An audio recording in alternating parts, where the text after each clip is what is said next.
जय हिंद दोस्तों, मैं भूपेन नामदेव। कैसे हो आप लोग? आशा करता हूँ आप लोग अच्छे होंगे। आपके लिए अच्छी खुशखबरी है।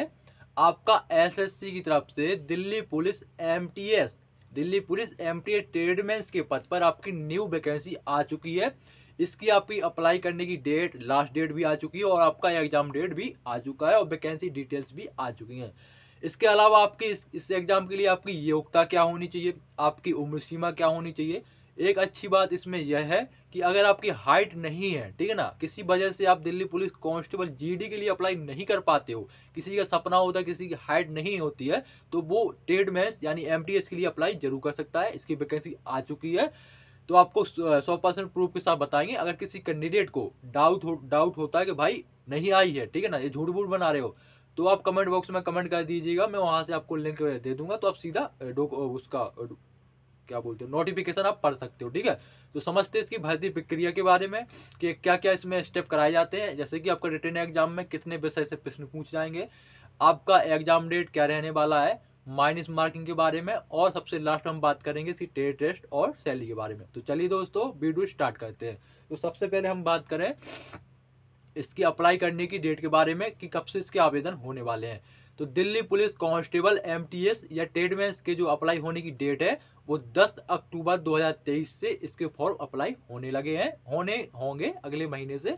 और इसकी जो लास्ट डेट है अप्लाई करने की वो 31 अक्टूबर 2023 रखी गई है। अब बात करें इस एग्जाम के लिए आपकी योग्यता क्या होनी चाहिए। तो सिंपल, इसमें आपका 10वीं पास होना चाहिए, उसमें आपका कांस्टेबल जीडी में 12वीं पास, और इसमें सिंपल आपका 10वीं पास, कोई आईटीआई डिप्लोमा नहीं, कोई आपका सर्टिफिकेट नहीं, क्योंकि ये ट्रेड मैनेज का वैकेंसी है। अब बात करें आपकी उम्र सीमा के बारे में, तो उम्र सीमा आपकी 18 से 27 साल आपकी उम्र होना चाहिए। अगर ओबीसी कैंडिडेट हैं अगर आप, तो आपको मिल जाएगी इसमें 3 साल की छूट। अगर आप एससी या एसटी कैंडिडेट हैं तो इसमें मिल जाएगी आपको 5 साल की छूट। अब बात करते हैं कौन कौन से पद पर आपकी एमटीएस में वैकेंसी आने वाली है। तो आपकी जैसे कि आपका स्वीपर हो गया, सफाई कर्मचारी, कुक यानी रसोईया हो गया, माली हो गया, गार्डनर हो गया, दफ्तरी हो गया, टेलर हो गया, ठीक है ना, इसके अलावा भी आपका कारपेंटर हो गया, ठीक है ना। इतने पद पर आपकी वैकेंसी आने वाली है, 7-8 पद पर आपकी वैकेंसी रहेगी। बात करें आपकी एप्लीकेशन फीस के बारे में कि आवेदन करने के लिए कितना आपको रुपए देना पड़ेंगे।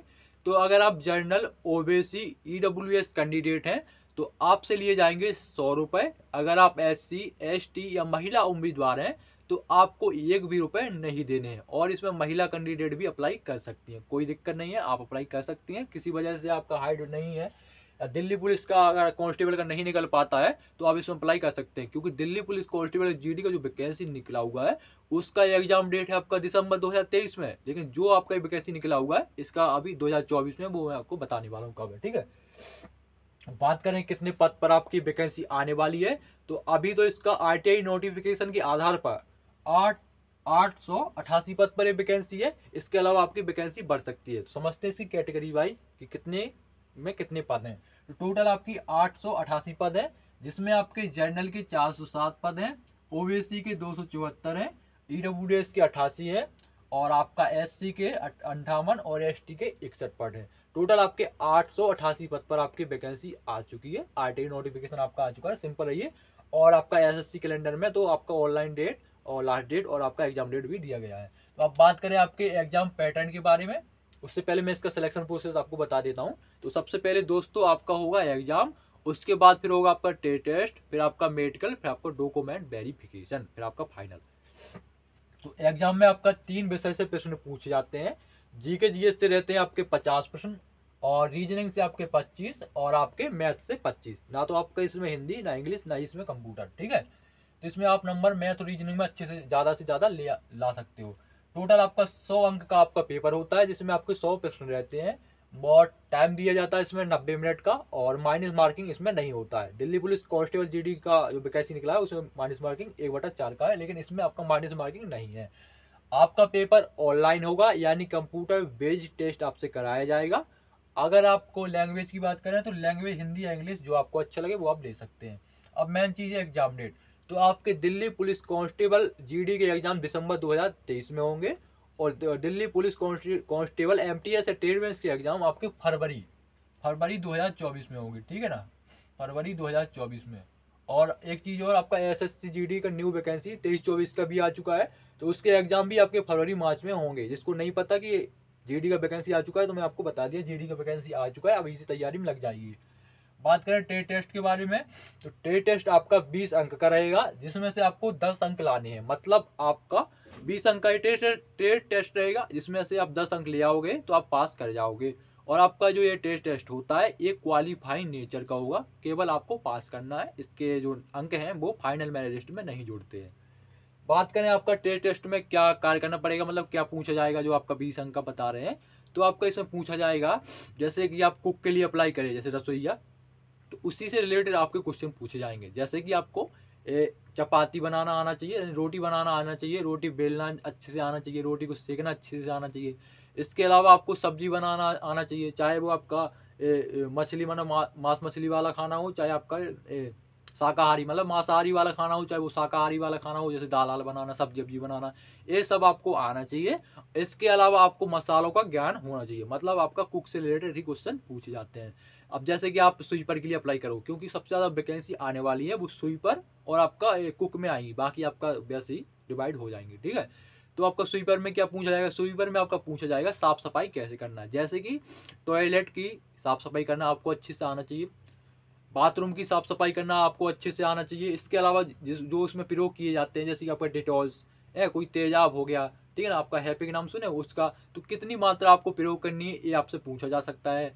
इसके अलावा आपको झाड़ू झाड़ू आपके जैसे ग्राउंड में झाड़ू लगाओगे, साफ सफाई करोगे, तो झाड़ू का अच्छे से नॉलेज होना चाहिए, कौन सी झाड़ू आपको कहाँ प्रयोग की जाती है, कितने प्रकार की झाड़ू होती है। जैसा आप पिछला वैकेंसी निकला हुआ है सीआरपीएफ ट्रेडमेंस का, उसमें आपको समझ सकते हैं, बीएसएफ ट्रेडमेंस का, ठीक है ना, आईटीबीपी ट्रेडमेंस का, उसमें आपका ट्रेड टेस्ट कराया होगा। जो कोई फ्रेश कैंडिडेट है उसके लिए मैं बता देता हूँ, झाड़ू का आपको ज्ञान होना चाहिए, जो हम खुद करें हैं बीएसएफ ट्रेडमेंस में, तो आपका झाड़ू का अच्छे से नॉलेज होना चाहिए। देखो मैं खुद आपको स्वीपर का बताता हूँ, बीएसएफ ट्रेडमेंस का हुआ था आपका हरियाणा में, मेरा खुद आपका हिसार हरियाणा में आपका मेरा हुआ था।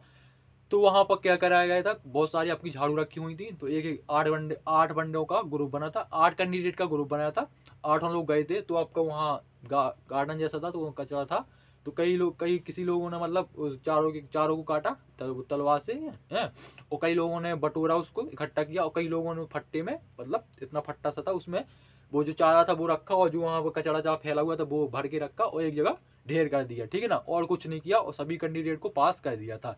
तो मतलब सभी कैंडिडेट को क्वालिफाई कर दिया था, ठीक है ना।